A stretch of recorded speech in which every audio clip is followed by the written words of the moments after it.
Bonjour, bienvenue dans Prière Inspirée. Demain, on partagera ensemble sur des femmes qui ont servi le Seigneur sans mari.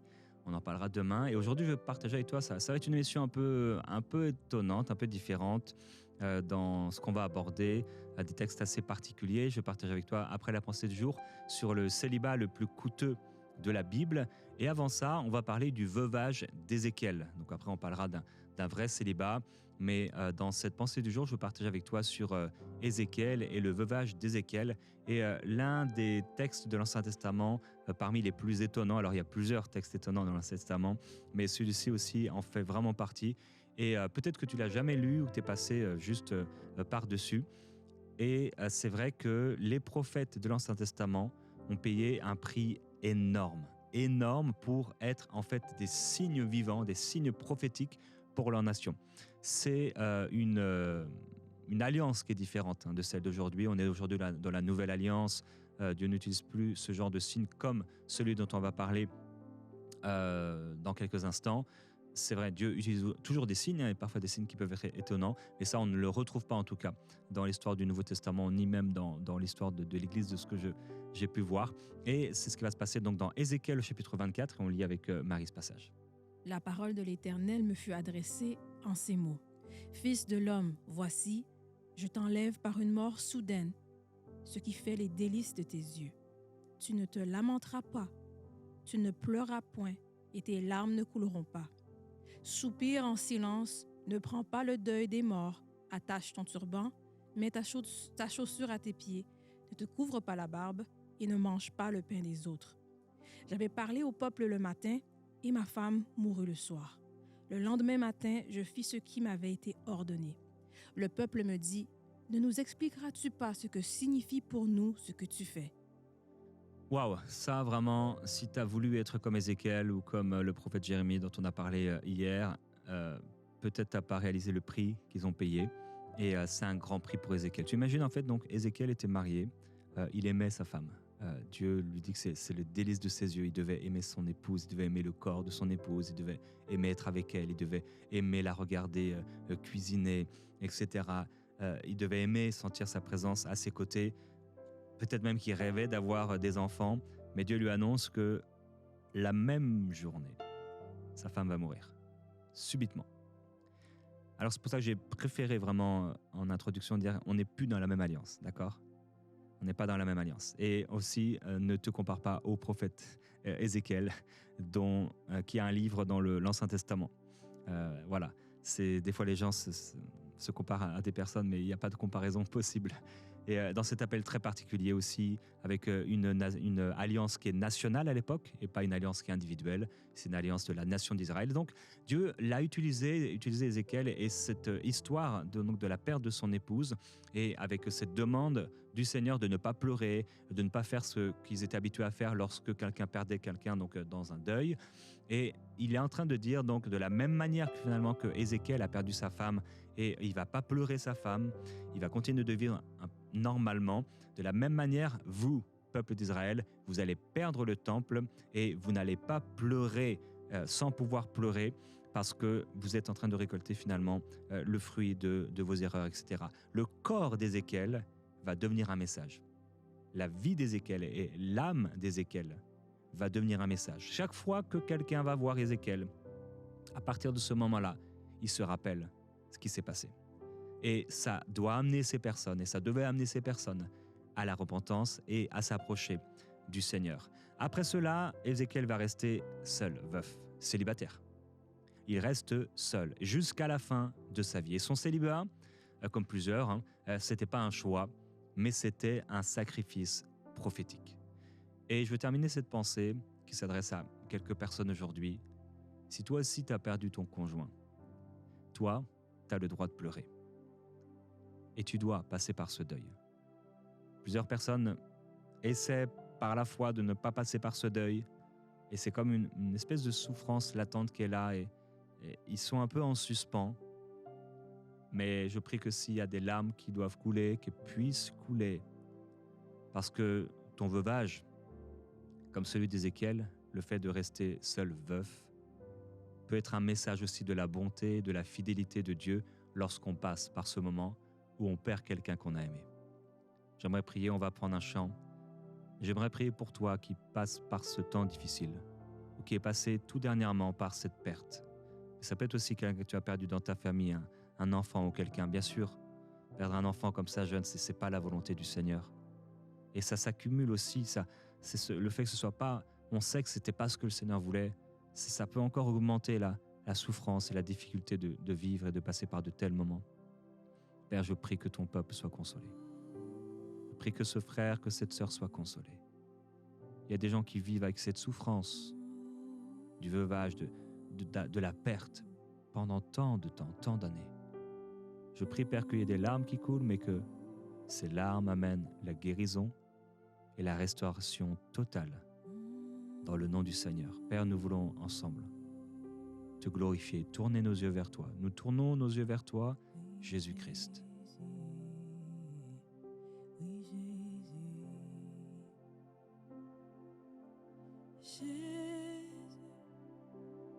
Il n'y a pas de plus beau nom, Jésus. Quand je t'appelle, tu me réponds, Jésus. Tu me relèves quand je tombe, Jésus. Tu es si merveilleux.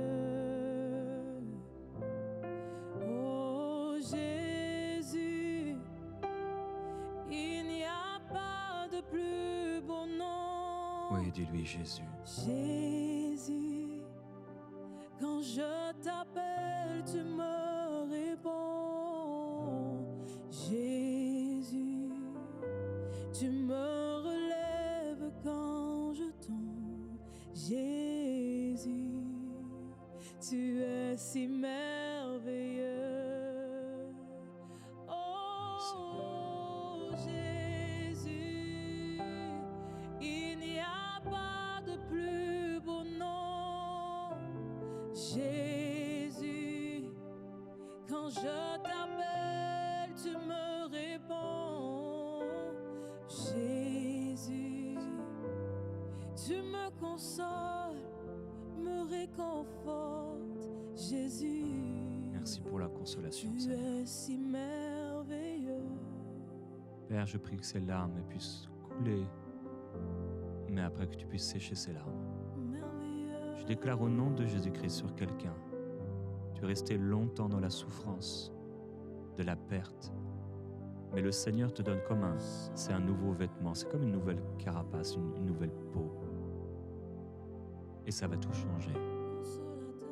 Tu étais comme dans une maison dont les vitres étaient si ténébreuses, si sales, que tu ne voyais plus la lumière passer à travers, et le Seigneur vient nettoyer cela. Il vient laver, afin que tu puisses à nouveau sourire et rire. Le Seigneur te dit, tu vas rire. Tu vas rire à nouveau. Je te loue, Seigneur. Reçois-le comme une parole du Seigneur. Tu vas rire à nouveau. Et quelqu'un a dit, mais comment je pourrais encore rire? Tu vas rire à nouveau. Reçois-le dans le nom du Seigneur. Amen.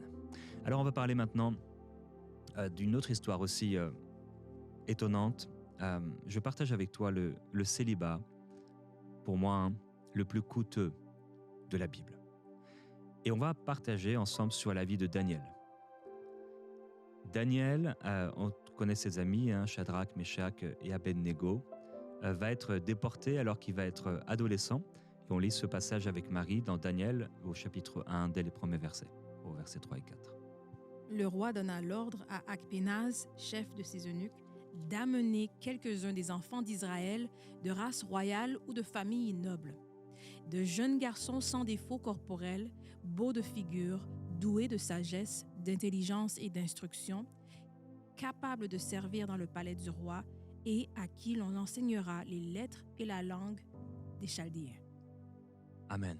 Alors donc Daniel est confié au chef des eunuques. Au chef des eunuques. Et quand on regarde comment bien les rois et les chefs d'eunuques, comment les choses se passaient à l'époque, eh bien, elles se passaient toujours de la même manière. C'était d'ailleurs une pratique babylonienne, c'était de castrer les jeunes gens, les jeunes hommes, les jeunes captifs de haut rang pour servir au palais. Il est vrai que la Bible ne va pas mentionner la castration, etc. Elle est, j'allais dire, sous-jacente. Ça fait partie de ces choses-là. Et la Bible aussi ne va pas toujours nous partager toutes les histoires et tout le contexte. Il y a des films qui peuvent nous aider. Chosen peut nous aider en partie à imaginer, bien que malheureusement, il y a des choses qui sont ajoutées, bien sûr, et qui ne correspondent pas au texte biblique et à la doctrine biblique aussi. Mais c'était, et d'ailleurs dans la tradition, que ce soit juive, au niveau de la théologie, tous considèrent bien sûr que David était eunuque au sens physique. Daniel, c'est l'exemple du célibat forcé par mutilation. Et même si peut-être tu vas trouver ça un peu étonnant, mais je crois que ça va parler aux uns et aux autres d'une manière ou d'une autre. Et ce qui est étonnant, c'est que Dieu aurait pu faire un miracle, mais Dieu ne l'a pas fait. Dieu ne l'a pas fait.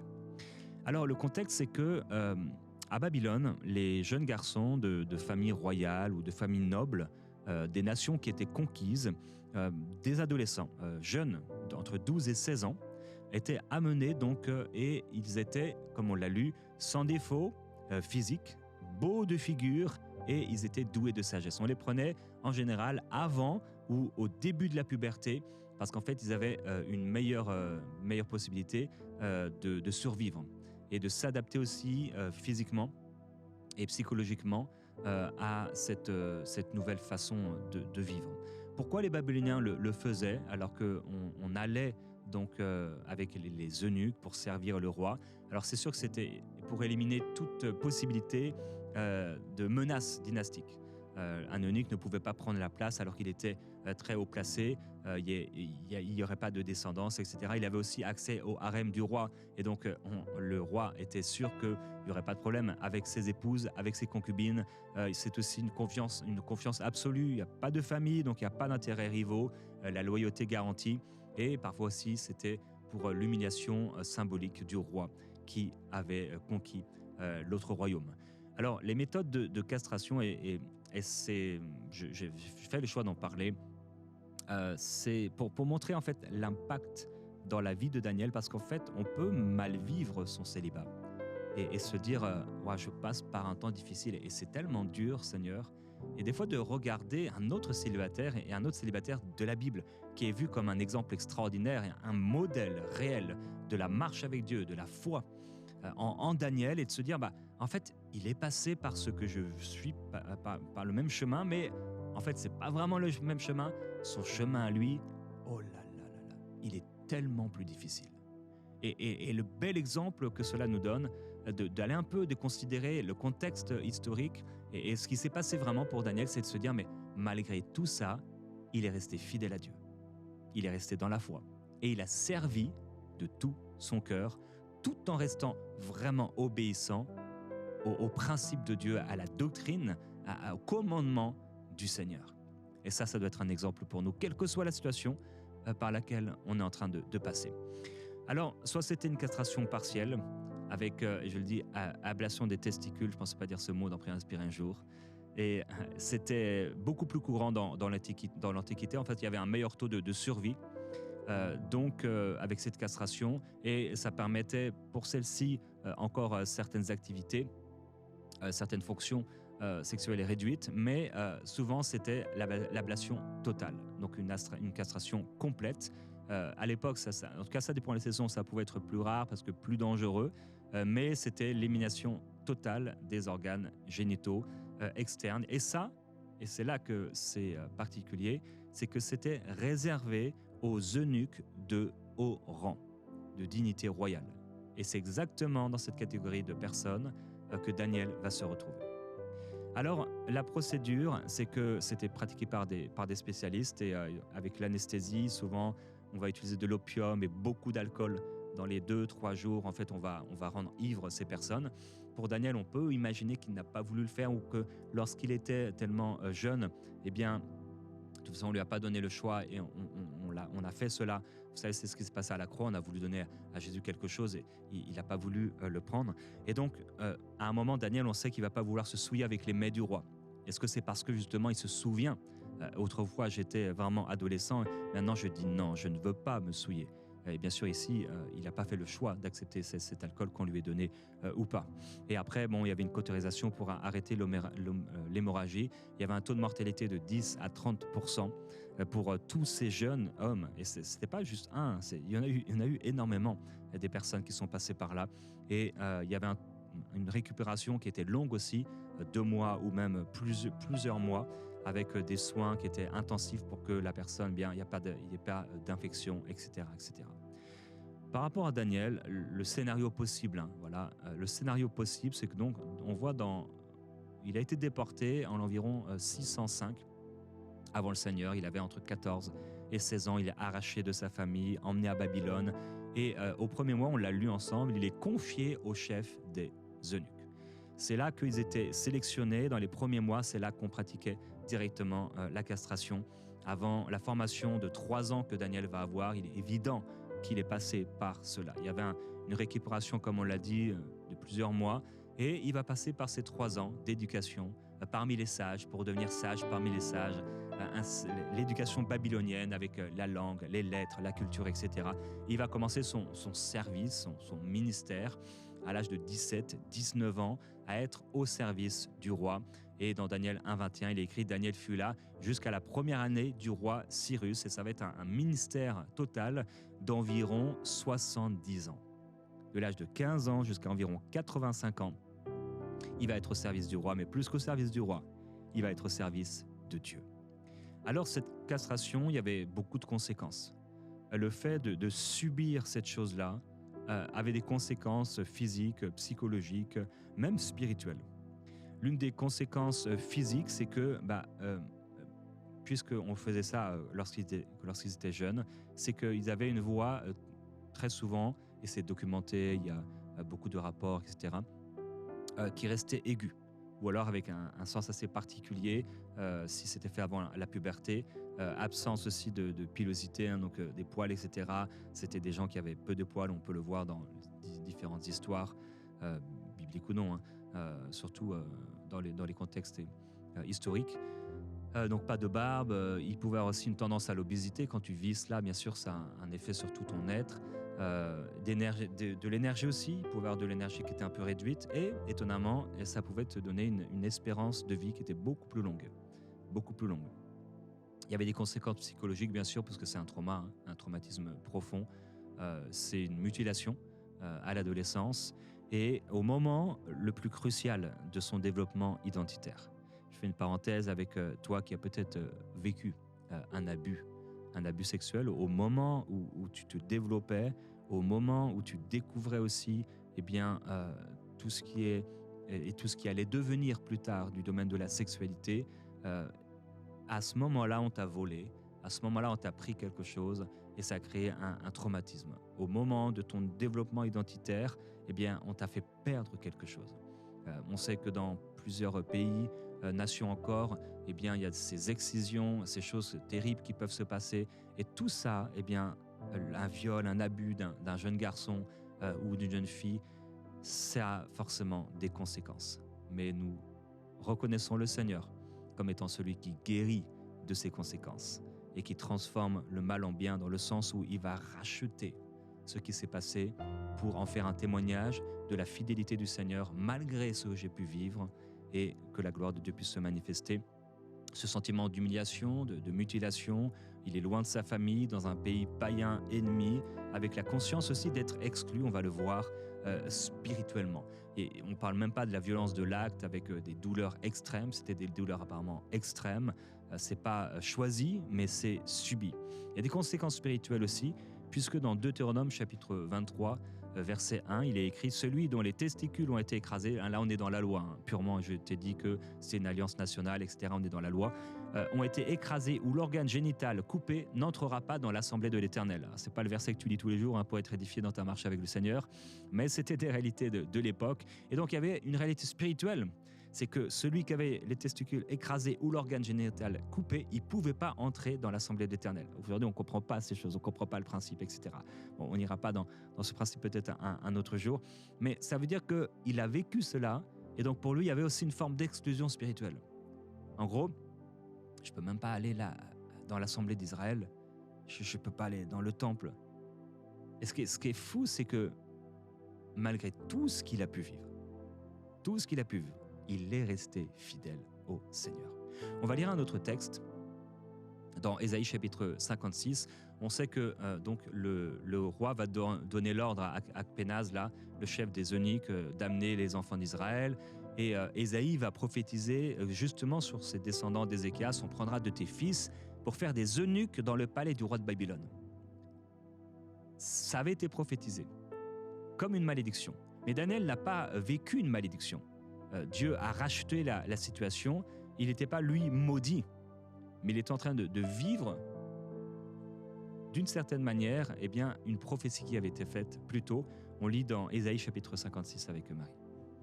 Que l'étranger qui s'attache à l'Éternel ne dise pas « L'Éternel me séparera de son peuple » et que l'eunuque ne dise pas « Voici, je suis un arbre sec ». Car ainsi parle l'Éternel, aux eunuques qui garderont mes sabbats, qui choisiront ce qui m'est agréable et qui persévéreront dans mon alliance. Fais une petite pause, Marie. Il dit aux eunuques qui garderont mes sabbats. J'aimerais dire aux célibataires qui garderont mes sabbats. On peut le relire donc au verset 4. Car ainsi parle l'Éternel, aux célibataires qui garderont mes sabbats, qui choisiront ce qui m'est agréable et qui persévéreront dans mon alliance. Je donnerai dans ma maison et dans mes murs une place et un nom, préférable à des fils et à des filles. Je leur donnerai un nom éternel qui ne périra pas. Ça a été le cas pour Daniel. Et les étrangers qui s'attacheront à l'Éternel pour le servir, pour aimer le nom de l'Éternel, pour être ses serviteurs, tous ceux qui garderont le sabbat, pour ne point le profaner, et qui persévéreront dans mon alliance, je les amènerai sur ma montagne sainte et je les réjouirai dans ma maison de prière, leur holocauste et leur sacrifice. Amen. On peut s'arrêter ici. Amen. Merci Marie. Le jugement va devenir une bénédiction par la fidélité de Daniel. En fait, ici, il y a un rachat. Ésaïe va promettre une rédemption spéciale pour les eunuques. Ok, les eunuques, vous êtes en train de vivre un jugement, vous êtes amenés à Babylone, etc. Mais il y a un rachat. Ne dites pas « je suis un arbre sec ». L'arbre sec, tu comprends l'image? L'incapacité de donner la vie, l'infertilité. Ça, c'est... Et Dieu leur dit « non, dis pas que tu es un arbre sec. Dis pas que tu t'es éloigné de mon peuple. Non, je te bénirai. Je te donnerai dans ma maison un nom, préférable à beaucoup, à des fils et à des filles. Je leur donnerai un nom éternel qui ne périra pas. » Daniel va servir le Seigneur pendant environ 70 ans. 70 ans de service. Déporté vers l'âge de 15 ans, meurt à environ 85 ans. Il n'y a pas une seule mention d'épouse, d'enfants, de famille, donc de descendance, de mariage. Dans un livre qui couvre 70 ans de vie, aucune de ces choses. C'est un contraste révélateur quand un personnage biblique a une famille, eh bien, et surtout un personnage majeur. C'est toujours mentionné Abraham, Isaac, Jacob, Joseph, Moïse, David, mais pas Daniel. Pas Daniel. Daniel va avoir des visions nocturnes, il sera seul, il n'y a pas sa femme à côté de lui. Il voit des songes, des rêves, il se réveille, il est seul avec Dieu. Personne pour le consoler après des visions traumatisantes qu'il va recevoir même. Un prix réel du célibat de Daniel.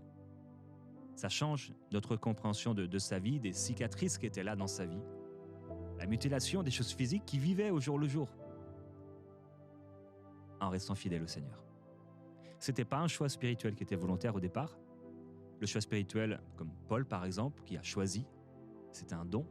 Lui, il n'a pas choisi, il a subi. Mais ayant subi le célibat forcé par la mutilation, il va faire le choix de marcher avec le Seigneur et de rester fidèle à Dieu et d'être digne de cet appel.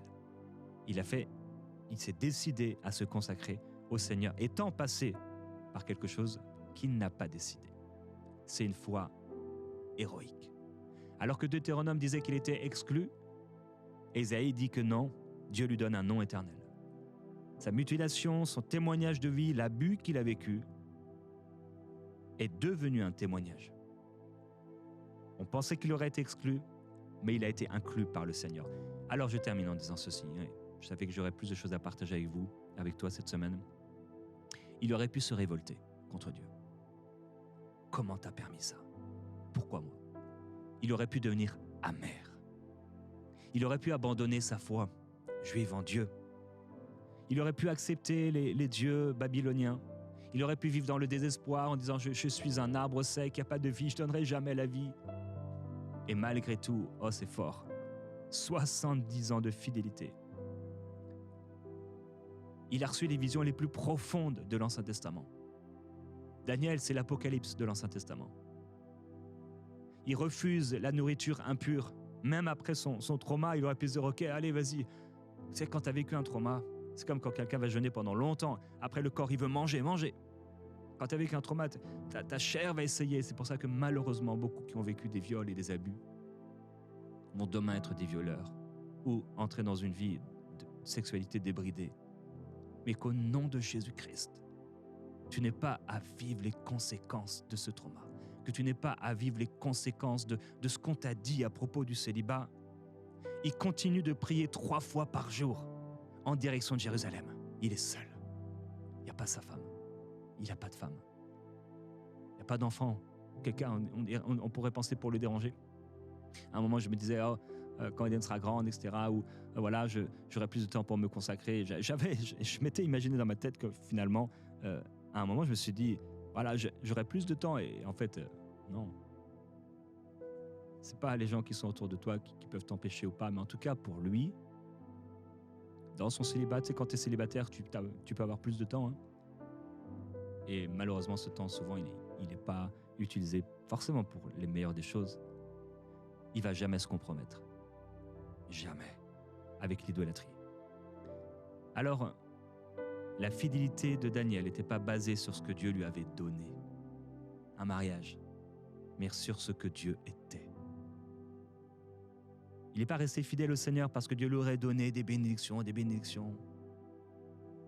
Il est resté fidèle au Seigneur à cause simplement de qui est Dieu. Peut-être que tu n'as pas été castré comme Daniel, peut-être que tu te sens mutilé, toi, par contre, par ton célibat ou par autre chose. Daniel nous montre que même la plus violente des mutilations ne peut pas te séparer de Dieu. Parce que Dieu rachète même ce que les hommes détruisent.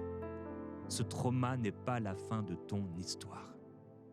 Père, je prie pour ce frère ou pour cette sœur, particulièrement aujourd'hui pour ceux qui ont été traumatisés par l'abus sexuel, ou ceux qui, d'une certaine manière, commencent à être traumatisés par le célibat qui dure depuis si longtemps, des paroles de malédiction, des paroles de leur maman qui a dit « mais si tu te maries pas, t'es la honte de la famille » ou du père qui a dit ou qui regarde sa fille comme étant une fille de seconde classe, soit un enfant de seconde classe. Père, au nom de Jésus, nous brisons la malédiction. Les malédictions, Père, qui n'ont pas de sens ne peuvent rien produire. Au nom de Jésus, je déclare la bénédiction du Seigneur sur toi, la gloire de Jésus sur toi, la puissance de Dieu sur toi. Élie, on a parlé d'Élie hier, il était seul avec Dieu, mais il a vécu la gloire du Seigneur.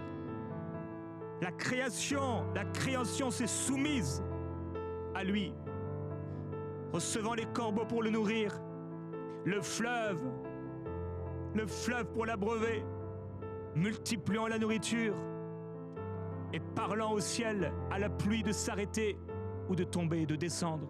Père, je bénis mes frères et mes sœurs. Il y a une grande bénédiction sur eux. Il y a une grande grâce sur eux. Oh, il y a une gloire sur eux. Père, ils sont privilégiés de te connaître, de marcher avec toi. Je bénis leur vie, je bénis leur corps au nom de Jésus. Il y avait des conséquences pour Daniel dans son corps. Il y a peut-être des conséquences pour une femme aujourd'hui dans son corps. Mais au nom de Jésus, j'appelle ta gloire, Seigneur. Toi qui connais toutes les circonstances, qui connais toutes les histoires de vie, glorifie ton nom. Et tends ta main, Seigneur, pour bénir, pour guérir, pour toucher, pour relever et pour faire de ces hommes des Daniel, de ces femmes des Esther. Jésus, des Anne qui se tiennent dans le temple des Élisabeth. qui se tiennent dans le temple à te servir, à glorifier ton nom. Que ta gloire se manifeste, merveilleux Jésus-Christ, et que ton peuple soit fidèle. Fidèle jusqu'à la fin, malgré les coups, malgré les circonstances contraires, au nom de Jésus-Christ. Amen.